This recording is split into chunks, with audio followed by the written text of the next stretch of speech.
Hi student, आज हम पढ़ेंगे 12वीं फिजिक्स में आगे जो है व्यतिकरण के आगे जो है कला संबद्ध स्रोत और यंग का द्विस्लिट प्रयोग। ठीक है, सबसे पहले मैं बात कर लेता हूँ कला संबद्ध स्रोत की, क्योंकि यंग का द्विस्लिट जो प्रयोग है कला संबद्ध स्रोत पर आधारित है।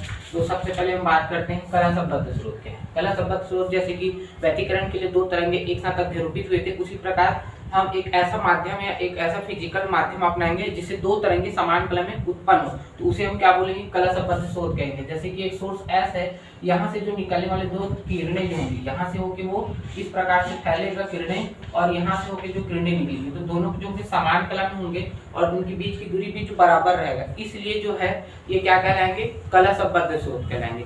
कला संबद्ध स्रोत के लिए दो शर्तें बहुत जरूरी है। सबसे पहले क्या शर्त है कि दोनों से उत्पन्न तरंग जो है, दो सोर्स होंगे S1 S2, दो सोर्स होंगे और एक मेन सोर्स है S।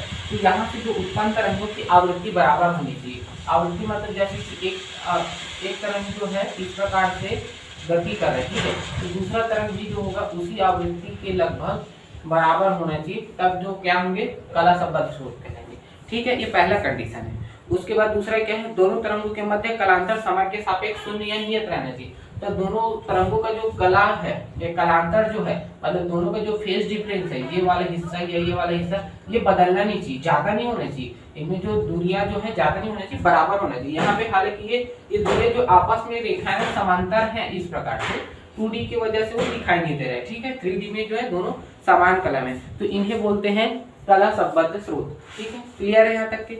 अब आगे बात करते हैं यंग का द्विस्लिट प्रयोग। तो यंग का द्विस्लिट प्रयोग में क्या है, सर्वप्रथम 1801 में टॉमस यंग नामक वैज्ञानिक ने क्या किया था, इन्होंने बताया था प्रकाश के व्यतिकरण की जो घटना घटित होती है उसको एकदम सरल व्याख्या में उन्होंने स्पष्ट किया था। इसी यंग का द्विस्लिट प्रयोग करते हैं। द्विस्लिट के शब्द का मतलब है यहाँ पे दो सोर्स हैं, छोटे छोटे जो सोर्स है, मतलब प्रकाश निकलने के लिए मार्ग, इसलिए द्विस्लिट का प्रयोग किया गया है। ठीक है, और यह है यंग के द्विस्लिट प्रयोग। यंग के द्विस्लिट प्रयोग जो है मैं बता देना चाहता हूँ, एकदम बहुत ही सरल है। सबसे पहले उन्होंने क्या प्रयोग किया, एक जो है सोर्स रखा, ठीक है, कोई भी जो लाइट है, सनलाइट या फिर जो भी लाइट है, इसका प्रयोग किया। उसके सापेक्ष एक सोर्स रखा।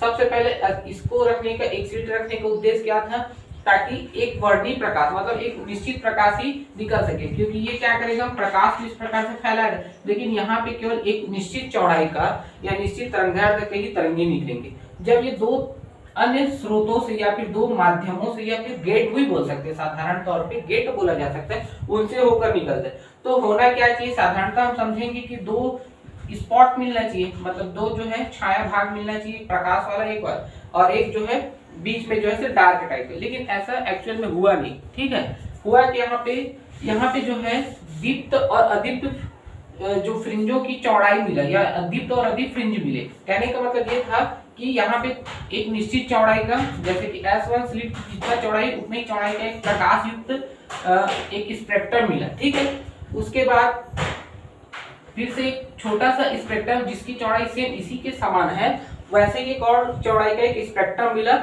वर्ण मिला, जो कैसा था, काले रंग का था, मतलब अदीप्त था। ठीक है, उसके बाद फिर से दीप्त, फिर अदीप्त, फिर दीप्त, ये जो एक निश्चित क्रम में और समान चौड़ाई के मिलते गए, तो इन्हें बोला गया है, इन्हें जो है दीप्त फ्रिंज,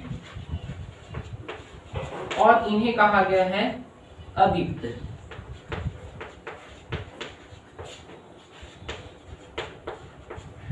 दीप्त और अदीप्त फ्रिंज को आप कैसे याद रखोगे, दीप्त मतलब होता है दिया, दिया मतलब प्रकाश, तो ये प्रकाश युक्त है, और अदीप्त मतलब जहाँ पे दिया बुझ गया वो अंधकार युक्त, तो ये वाला है अदीप्त। ठीक है, तो ये जो है एक निश्चित क्रम में व्यवस्थित होंगे, और दीप्त फ्रिंज, अदीप्त फ्रिंज, फिर से दीप्त अदीप्त, एक निश्चित क्रम में एक वर्ण क्रम प्राप्त होता है। इन्हें यंग का द्विस्लिट प्रयोग है, जिन्होंने दीप्त और अदीप्त फ्रिंजों का एक क्रम, निश्चित क्रम व्यवस्थित किया। ठीक है, अब ये जो दीप्त फ्रिंज है, अगर हम एक पर्दे के रूप में प्राप्त करना चाहें, तो इसका एक दूसरा डायग्राम और है मेरे पास। ठीक है, इसको थोड़ा सा अच्छे से समझ लो। एक डायग्राम और है, तो मान लेते हैं, देखिए यहाँ पे हमारा एक डायग्राम तो हो गया, दूसरा एक है कि मान लेते एक सोर्स है, प्रकाश सोर्स, दो स्लिटें हैं, ये है S1 और ये S2। ठीक है, इसी का जो है आवर्धित रूप है, इसका जो है शॉर्ट है, और इसका जो पर्दे पे क्या प्रतिबिंब बनता है, इसके लिए देखिए यहाँ पे जो है एक प्रकाश सोर्स निकल रहा है। ठीक है, तो प्रकाश सोर्स के लिए दो स्लिटें S1 S2 है। तो मैंने यहाँ पे जो प्रकाश तरंगों का जो है ये डॉटेड लाइन जो है, ठीक है, ये जो डॉटेड लाइन जो है किसको बता रहे हैं, विनाशी शब्द को, ठीक है, और जो है ये स्ट्रेट लाइन जो है वो बताता है समपोषी को, ठीक है। तो सॉरी, विनाशी डॉटेड लाइन जो होंगे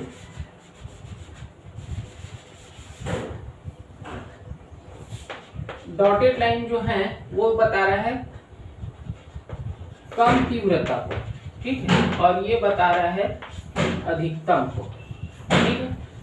तो यहाँ पे क्या होगा, तरंगे का जो अध्यारोपण होगा, ठीक है, कम तीव्रता वाले तरंगे, अधिकतम तीव्रता वाले तरंगे, इस प्रकार से जब आगे बढ़ेंगे तो ये जो स्लिट S1 और S2 से होकर प्रकाश की लिए निकलेंगी, तो जब अधिकतम तीव्रता वाले तरंगे जो है, जैसे कि यहाँ पे बात करते हैं, ये वाला लाइन जिसको मैंने क्या बताया, मोटी लाइन से प्रदर्शित किया, जब दो अधिकतम तीव्रता के तरंगे आपस में मिलते हैं तो हमें मिलता है दीप्त फ्रिंज, ठीक है। और जब दो जो है ये वाला भी हो गया, दीप्त फ्रिंज हो गया, दीप्त अदीप्त के लिए क्या होगा, जब दो न्यूनतम तीव्रता वाले तरंगे आपस में मिलेंगे तो हमें प्राप्त होता है अदीप्त फ्रिंज, ठीक है। इस चित्र को समझ लीजिए, ठीक है, अच्छे से।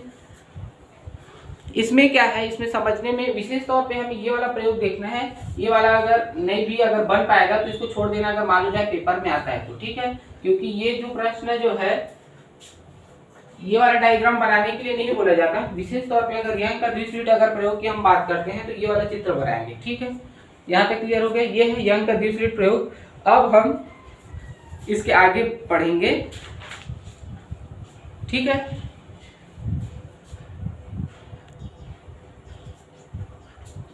चलिए अब आगे हम स्टार्ट कर रहे हैं यंग के द्विस्लिट प्रयोग में फ्रिंज चौड़ाई का व्यंजक, ठीक है। यंग का द्विस्लिट प्रयोग में जो है फ्रिंज चौड़ाई जो अभी आया था, दीप्त फ्रिंज और अदीप्त फ्रिंज आए थे, ठीक है, उनकी चौड़ाई क्या क्या है उनको हम समझ लेते हैं या उनका व्यंजक हम प्राप्त करते हैं। ये प्रश्न हमारे लिए इंपॉर्टेंट है अगर इस चैप्टर से देखा जाए तो।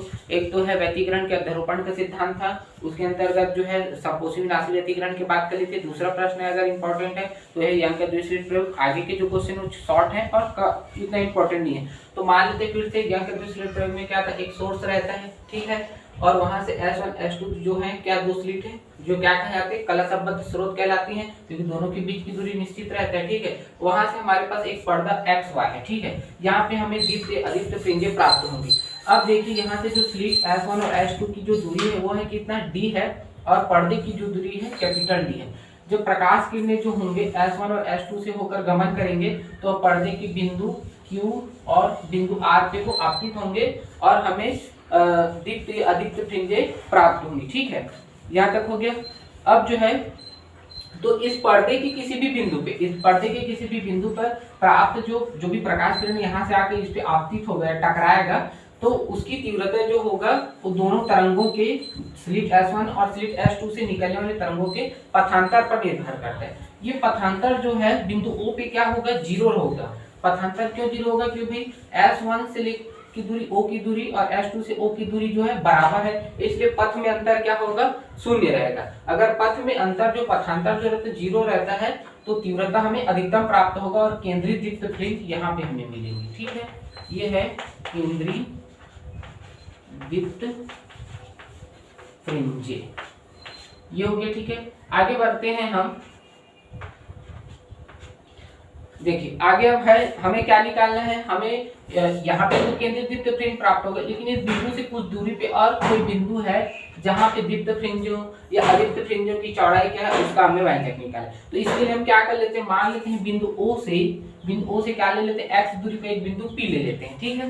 बिंदु O से x दूरी पे एक बिंदु P है जहाँ पे हम दोनों स्रोत S1 और S2 से निकलने वाले प्रकाश तरंगों के लिए दीप्त और अदीप्त फ्रिंजों के बारे में गणना कर लेंगे। तो सबसे पहले हम क्या कर लेते हैं, इसके लिए मान लेते बिंदु O से x दूरी पर एक पर्दे पर एक बिंदु P है। इस बिंदु पर पहुंचने वाले तरंगों के बीच पथांतर बिंदु P पे, तो यहाँ पे लिखेंगे बिंदु P पर पहुंचने वाले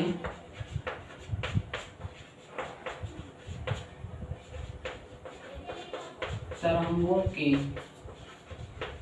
मध्य पथांतर, ठीक है। बिंदु P पे पहुंचने वाले तरंगों के मध्य पथांतर किसके बीच होगा? O पे तो 0 था, तो इसका मान हो जाएगा S1P और S2P इसके बराबर होगा। ठीक है, ये जो है S1P को मैं घटाऊंगा, ये इतना का पथांतर S2P से घटाऊंगा, तो ये जो कितना पथांतर है, ये पथ में कितना अंतर है वो हमें प्राप्त हो जाएगा। ठीक है, मान लेते हैं S1 और S2 का मध्य जो है मध्य बिंदु है, ये वाली जो बिंदु क्या है? O1 है। ठीक है, ये O है तो इसके सापेक्ष O1 है। S1 और S2 के मध्य बिंदु O है, तो इस यहाँ पे लिख देता हूँ, माना S1 व S2 के मध्य बिंदु O है। ठीक है, यहाँ तक क्लियर हो गया। S1 और S2 के मध्य बिंदु O है, तो यहाँ से हम क्या लिखेंगे भी? S1Q। ठीक है, S1Q की दूरी। ठीक है, ये हो गया मध्य बिंदु O है। अब यहाँ पे चित्र से, ठीक है, चित्र से क्या क्या है? S1Q की दूरी, S2R की दूरी वो किसके बराबर है? D के बराबर है। S1Q S2R बराबर है D। ठीक है, यहाँ तक क्लियर हो गया। तथा O1S1 ये है O1 और S1, यहाँ तक की दूरी कितना होगा? D/2, क्योंकि टोटल दूरी D है, उसको दो भाग में बांटे क्योंकि बराबर दूरी में है, इसलिए O1S1 O1S2 का मान जो होगा D/2। ठीक है, इसी प्रकार से इधर भी जो होगा कहाँ तक का? O से लेकर Q तक की दूरी, O से लेकर Q तक की दूरी क्या है? O1S1 के बराबर है, ये बराबर है और ये बराबर, इसलिए OQ और OR ये भी कितने के बराबर होगा? D/2 के बराबर होगा। यहाँ तक क्लियर है। अब जो है, अब हम P से लेकर Q तक की दूरी क्या निकाल सकते हैं? ठीक है, P से लेकर Q तक की दूरी क्या होगा? PQ बराबर होगा OP माइनस OQ। ठीक है, P से लेकर Q तक ये वाली दूरी चाहिए, तो इतना बड़ा दूरी से ये शॉर्ट दूरी घटा देंगे, क्योंकि यहाँ तक की दूरी कितना है? D/2 और ये भी दूरी है D/2, तो ये दूरी से इसको इतना को घटा देंगे तो हम ये मान मिल जाएगा। ठीक है, तो इसको लिख देंगे x माइनस D/2। ठीक है, यहाँ से क्लियर हो गया। इसी प्रकार PR की दूरी भी इसी प्रकार PR का मान कितना हो जाएगा? PR का मान हो जाएगा OP प्लस OR, मतलब हो जाएगा x प्लस D/2। ठीक है, इसको देख लो अच्छे से। PR की दूरी क्या होगा? OP प्लस OR को अगर हम जोड़ देंगे तो हमें मिल जाएगा। ठीक है, तो इनको हमने जोड़ दिया। इसी प्रकार जो है ये जो हो गया PR की दूरी, यहाँ से लेकर यहाँ तक की दूरी प्राप्त करने के लिए ये वाली दूरी x और ये D/2 को जोड़ देंगे तो हमें ये मिल जाएगा। ठीक है, यहाँ तक क्लियर हो गया। अब आगे बढ़ते हैं। देखिए, अब हमारे प्रश्न में जो है एक समकोण त्रिभुज की बात करते हैं। कौन से समकोण त्रिभुज है? देखिए, यहाँ पे एक समकोण त्रिभुज बन रहा है, इस रेखा को देखें तो, ठीक है, और एक है समकोण त्रिभुज S1 या फिर PQS1 है ना, ये PQ और S1 इसको लेते हैं, यहाँ की बात करते हैं। ठीक है, एक यहाँ के लिए करेंगे और एक बार नीचे वाले के लिए। तो समकोण त्रिभुज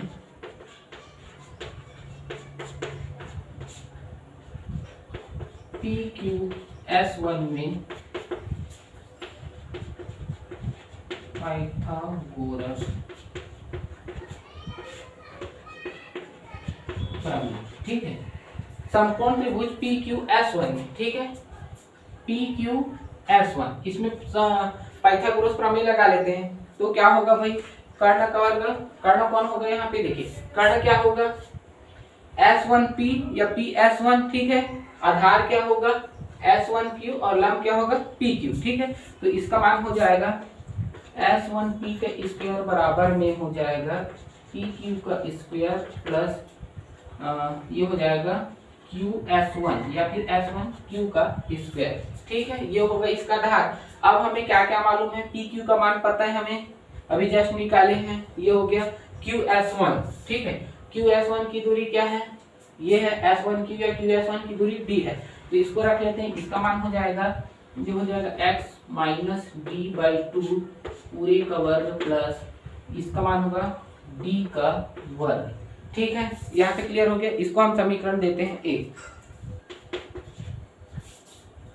यहाँ तक देख लीजिए, समकोण त्रिभुज लिए हम PQS1, ठीक है। आगे हम बात करेंगे, आगे देख लेते, ठीक है। अब दूसरा त्रिभुज था, अब जो है अपने बुक से देख लेना। दूसरा त्रिभुज है, दूसरा समकोण त्रिभुज वो है S2PR, ठीक है, या फिर इसको हम बोल सकते हैं PRS2 में, ठीक है। इसमें कर्ण क्या रहेगा, इसके लिए अगर हम कर्ण की बात करते हैं तो होगा दूसरे समकोण त्रिभुज S2PR में पाइथा से, ठीक है। इसको शॉर्टकट लिख देता हूँ, पाइथा से। तो यहाँ से हो जाएगा S2P का स्क्वायर बराबर कितना हो जाएगा, PR का स्क्वायर प्लस S2R का वर्ग।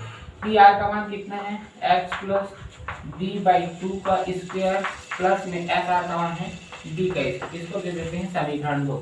अब देखिए समीकरण 2 और समीकरण 1 को हम क्या कर लेंगे, घटाएंगे। क्यों घटाएंगे भाई, क्योंकि हमें पथांतर चाहिए। किसके किसके बीच का पथांतर चाहिए, S1P और S2P के बीच का पथांतर चाहिए। इसके लिए क्या करेंगे, समीकरण 1 और 2 को घटा देते हैं।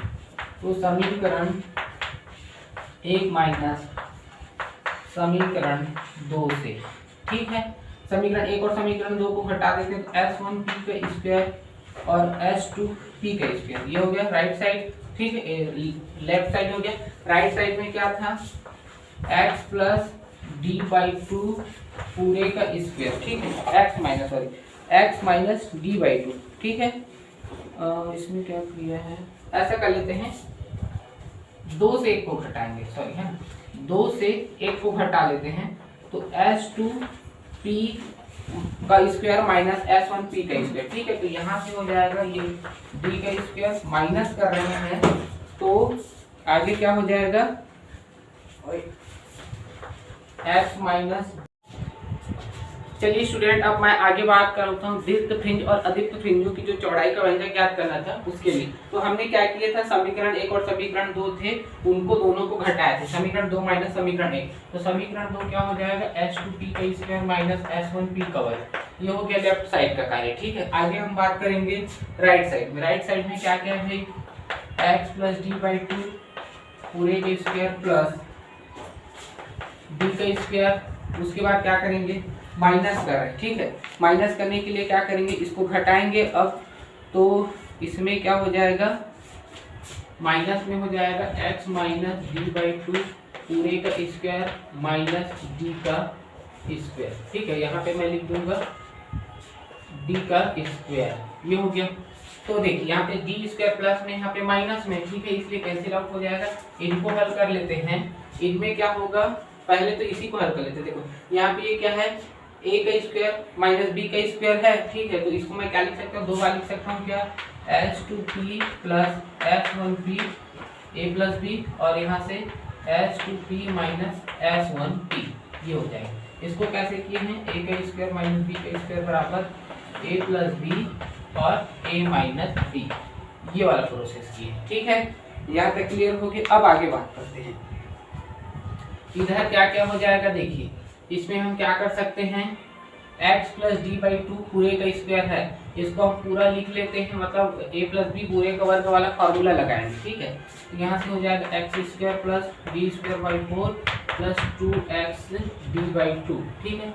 इसकी बात करते हैं तो यहाँ पे क्या हो जाएगा, प्लस सॉरी माइनस होगा, क्योंकि यहाँ पे माइनस है, या चाहेंगे तो ऐसा ब्रैकेट लगा सकते हैं, x square plus d²/4 minus में 2x d/2, यहाँ तक, ठीक है। ये इसको कैंसिल आउट कर देते हैं।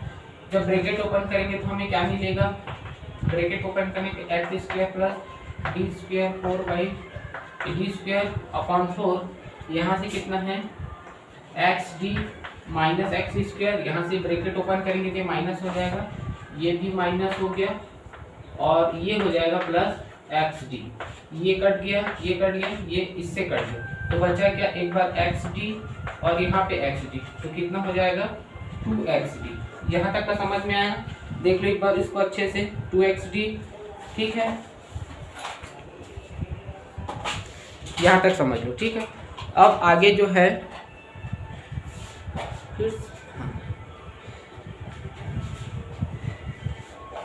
देखिए इसमें हमने क्या किया था, यहाँ पे ये कितना है S2P माइनस में S2P माइनस S1P, इसको एक तरफ रख लेते हैं। इसमें ये वाला पथांतर अंतर को निकालना है, पथ में अंतर, और ये धनात्मक वाले को पक्षांतर कर देंगे इधर। ये कितना हो जाएगा S2P प्लस S1P, इसको हम समीकरण देंगे समीकरण 3। अब चित्र से देखिए यहाँ पे क्या है, S2P जो है लगभग बराबर है H2O के बराबर, ठीक है, H2O के बराबर है, और या फिर H2P जो है और H2P और S1P ये जो है आपस में बराबर हैं।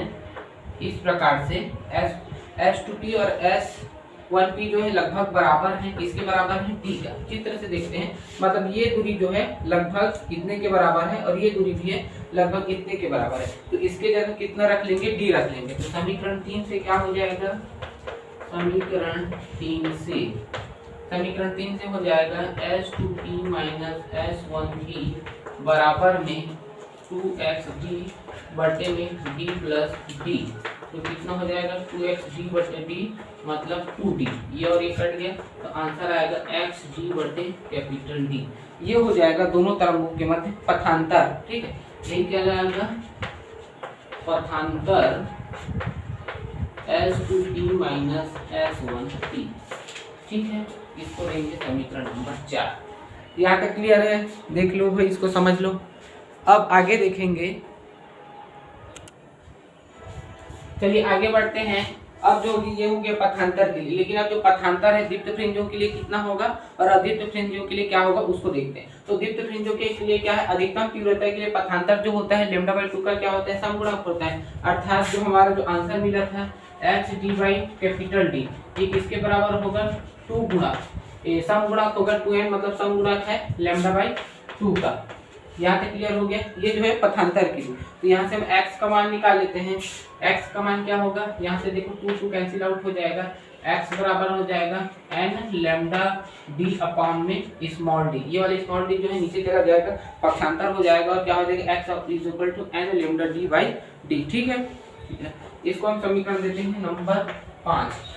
अब यहाँ बताएंगे जहाँ n का मान हम क्या रखेंगे 0 1 2 3, ठीक है, इस प्रकार से हम 0 1 2 3 रखते जाएंगे, 0 1 2 3 रखेंगे और हमें क्रमशः 0 रखेंगे तो हम केंद्रित दीप्त फ्रिंज प्राप्त करेंगे जो बिंदु O पे प्राप्त होगा। उसके बाद 1 रखेंगे तो द्वितीय तृतीय चतुर्थ, इस प्रकार के दीप्त फ्रिंज प्राप्त होंगी, ठीक है। अगर अदीप्त फ्रिंजों की अगर हम बात करें, अदीप्त फ्रिंजों के लिए क्या है, अर्थात न्यूनतम तीव्रता के लिए, न्यूनतम तीव्रता के लिए, न्यूनतम तीव्रता के लिए क्या होता है, पथांतर जो है λ/2 का विषम गुणक होता है, विषम गुणक होता है, ठीक है।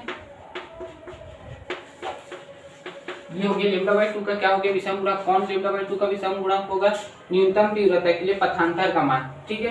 तो पथांतर कितना मिला था xd/2, पूरे के बराबर में क्या हो जाएगा 2n + 1 λ/2, ये हो गया, ठीक है। यहाँ से फिर से हम x का मान निकाल लेते हैं, x का मान मिल जाएगा 2n + 1, यहाँ से क्या करेंगे, हाँ यहाँ से ऐसा कर लेते हैं, 2 और 2 को कैंसिल आउट कर लेते हैं, तो ये हट जाएगा और बच गया 2n + 1 लैम्डा बाई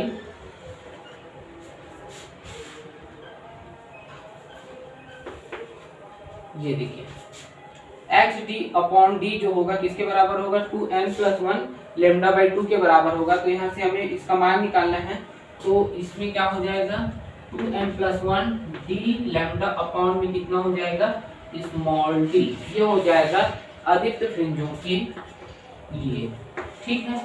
यहाँ तक क्लियर हो गया। ये हो गया हमारा अदीप्त फ्रिंजों के लिए मान, ठीक है। अच्छा यहाँ पे 2 भूल रहे हैं, ये जो 2 पहले से था वो रहेगा, यहाँ से हो जाएगा 2d, यहाँ तक का क्लियर है? चलिए देख लो यहाँ तक का।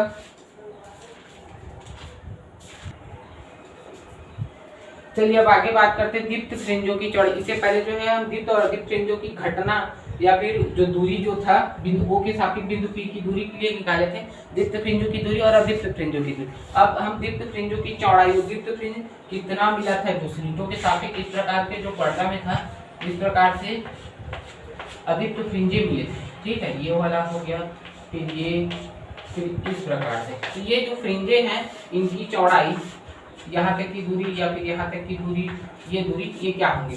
तो इसमें क्या होगा, दो क्रमागत दीप्त फ्रिंजों के बीच में क्या होगा, एक अदीप्त फ्रिंज होगा। तो दीप्त फ्रिंजों की चौड़ाई के लिए हम क्या लेंगे, अदीप्त फ्रिंजों को लेंगे। मान लेते हैं ये कौन से हैं, ये डार्क वाले हैं अदीप्त फ्रिंज और ये जो है दीप्त फ्रिंज है। तो इसके और इसके बीच की दूरी ये क्या कहलाएगा, दीप्त फ्रिंज की चौड़ाई। ठीक है, दीप्त फ्रिंज की चौड़ाई। ठीक है, ये होगा दीप्त फ्रिंज की चौड़ाई। इसी प्रकार अदीप्त फ्रिंज की चौड़ाई के लिए क्या होगा, ये हो गया दो अदीप्त फ्रिंजों के बीच की दूरी, फ्रिंज की चौड़ाई। अब अदीप्त के लिए क्या करना पड़ेगा, इन दो दीप्त फ्रिंजों के बीच की दूरी, जैसे कि किसको किसको ले, ये वाला दीप्त फ्रिंज है, ठीक है, ये बी है और ये बी है, इनके बीच की दूरी मतलब ये वाली जो दूरी है वो क्या होगा, अदीप्त के लिए होगा। उसको पहले बाद में देखेंगे, पहले हम देखते हैं दीप्त फ्रिंज की चौड़ाई। ठीक है, तो दीप्त फ्रिंज की चौड़ाई के लिए हल कर लेते हैं। इसके लिए मान लेते हैं कि एन बी अदीप्त फ्रिंज, अदीप्त एनवी अदीप्त फ्रिंज की केंद्रीय दीप्त फ्रिंज से दूरी है ना, एनवी अदीप्त फ्रिंज की केंद्रीय दीप्त फ्रिंज से दूरी, केंद्रीय दीप्त फ्रिंज से दूरी कितना होगा, इसको मान लेते हैं xn। तो अभी जस्ट समीकरण नंबर 6 में हमने प्राप्त किया था xn, x के रूप में प्राप्त किया था, कितना था 2n+1 d लैम्डा अपॉन में 2d, ये था ना, ये क्या है nv दीप्त फ्रिंज के लिए। इसी प्रकार मान लेते हैं n+1v, इसी प्रकार n+1v दीप्त फ्रिंज से अदीप्त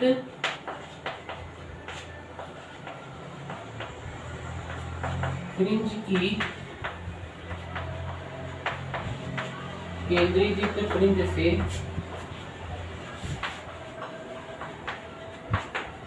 दूरी।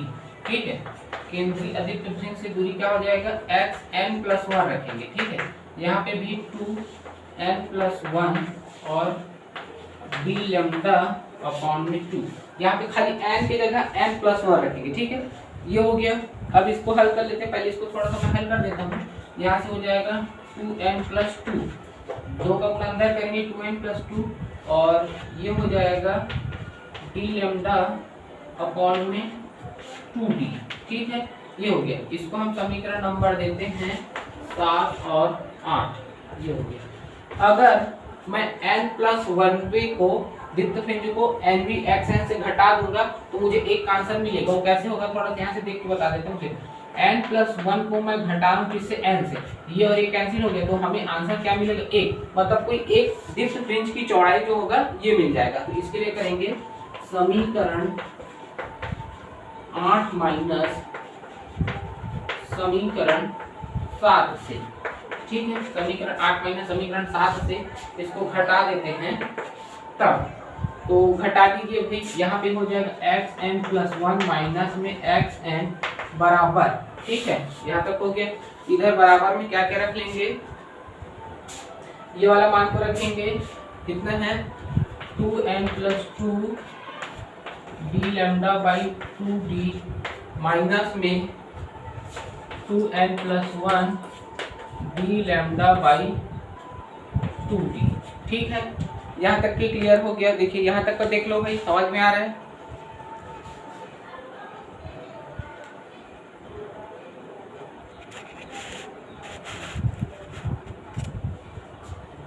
अब आगे हल करेंगे।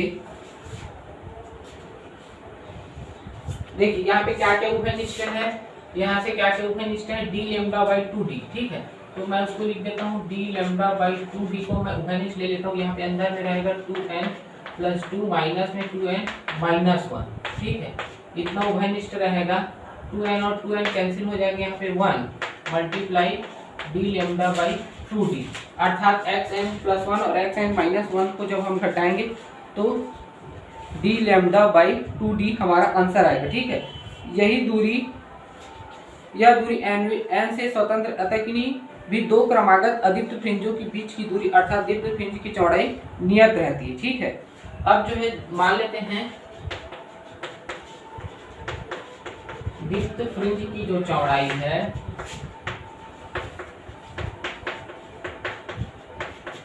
बीटा 1 मान लेते हैं, ठीक है। दो अदीप्त फ्रिंजों के बीच में क्या रहेगा, दीप्त फ्रिंज रहेगा, अभी जस्ट बताया था।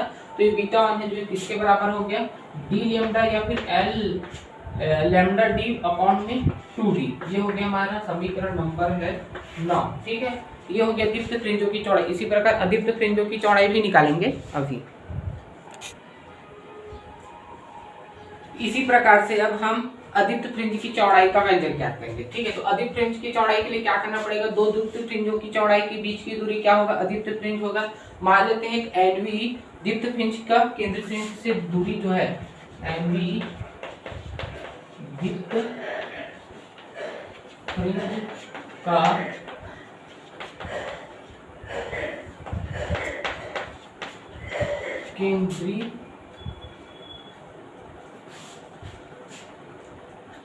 केंद्रीय दीप्त फ्रिंज से दूरी जो है, केंद्रीय दीप्त फ्रिंज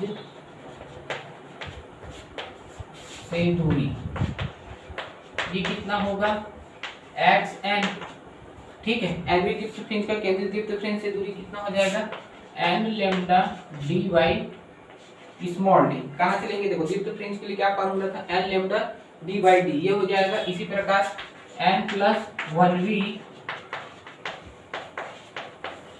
दीप्त फ्रिंज का केंद्रीय दीप्त फ्रिंज से दूरी, ठीक है। ये कितना हो जाएगा xn प्लस 1 अपॉन में, यहाँ पे लिख देंगे n plus 1 lambda D by small D. इसको हम समीकरण नंबर देंगे 10 और ये रहेगा 11, ठीक है। यहाँ तक क्लियर हो गया। अब इनको घटा देते हैं। दो दीप्त फ्रिंजों के बीच एक अदीप्त फ्रिंज मिलेगा, उसकी चौड़ाई के लिए क्या करेंगे, समीकरण number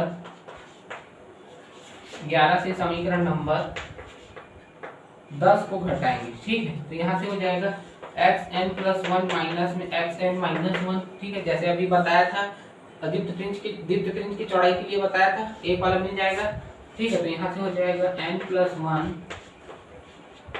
lambda D by D minus में n lambda D by D.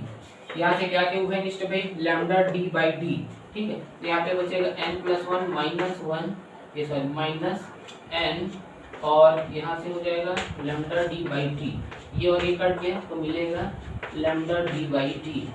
ये किसके मान को बता रहे हैं, लैम्डा डी बाई डी जो है अदीप्त फ्रिंजों के बीच की दूरी, ठीक है। तो मान लेते हैं अदीप्त फ्रिंज की चौड़ाई जो है, अदीप्त फ्रिंज की चौड़ाई बीटा 2 है। तो बीटा 2 बराबर क्या हो जाएगा, लैम्डा डी बाई डी, ठीक है। इसको हम समीकरण नंबर देंगे 12। तो समीकरण नंबर 9 और 12 से देखिए स्पष्ट है कि बीटा 1 और बीटा 2 आपस में बराबर हैं, इसलिए लिख सकते हैं बीटा 1 बराबर में बीटा 2। अर्थात कहने का मतलब ये है कि जो दीप्त फ्रिंजों की चौड़ाई और अदीप्त फ्रिंजों की चौड़ाई बराबर होते, नियत होते, ठीक है। मतलब जितना चौड़ा दीप्त फ्रिंज प्राप्त होगा उतना ही चौड़ा क्या होगा, अदीप्त फ्रिंज प्राप्त होगा, ठीक है। इस प्रकार से मान लेते हैं ये जो है, ये जो हमारा अदीप्त फ्रिंज है ये दीप्त हो गया, ये फिर अदीप्त और ये फिर दीप्त, इनकी जो चौड़ाई जो होंगी आपस में बराबर रहेंगी, ठीक है। या आज के लिए इतना ही, ठीक है। आगे मैं कल बताऊंगा। अर्थात जो है, ठीक है, यहाँ तक। तो ठीक है दादा।